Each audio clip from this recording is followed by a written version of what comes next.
తెలంగాణ రాష్ట్రంలో ఎంతో ఆశతో ఎదురుచూస్తున్న నిరుద్యోగుల ఆశలు త్వరలో నెరవేరనున్నాయా? తెలంగాణ ప్రభుత్వం ఉద్యోగాల ప్రకటన త్వరలో చేసే అవకాశం ఉందని సమాచారం. తెలంగాణ రాష్ట్రంలో దాదాపు 1,00,000కు పైగా పోస్టులు ఖాళీ ఉన్నట్లు ప్రభుత్వం గుర్తించింది. 118 ప్రభుత్వ శాఖల్లో 1,07,000 పోస్టులు ఖాళీగా ఉన్నాయని తెలంగాణ ఆర్థిక శాఖ గుర్తించినట్లు సమాచారం.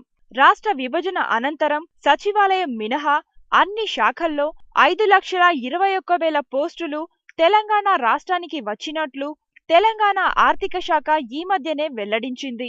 ఉద్యోగుల కేటాయింపులు పూర్తయ్యాక తెలంగాణ పోస్టుల ఖాళీల్లో కొన్ని మార్పులు, పూర్తిస్థాయిలో ఉద్యోగులు లేకపోవడంతో పాలనా పరంగా ఇబ్బందుల నేపథ్యంలో త్వరలో రాష్ట్ర స్థాయిలో ఉద్యోగాలను భర్తీ చేసేందుకు ప్రభుత్వం సిద్ధమవుతున్నట్లు సమాచారం.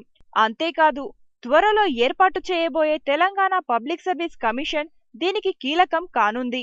ప్రతి శాఖల్లో ఖాళీలను గుర్తించే పనిలో అధికార యంత్రాంగం నిమగ్నమైంది. సచివాలయంలో 1,800 పోస్టులు ఖాళీగా ఉన్నాయి. అన్ని శాఖల వివరాలు అందిన తరువాత తెలంగాణ ప్రభుత్వం ఉద్యోగాల భర్తీకి సంబంధించిన నోటిఫికేషన్లు విడుదల చేయనున్నట్లు సమాచారం. నేటి కేబినెట్ మీటింగ్ తర్వాత ఈ విషయం స్పష్టం కానుంది.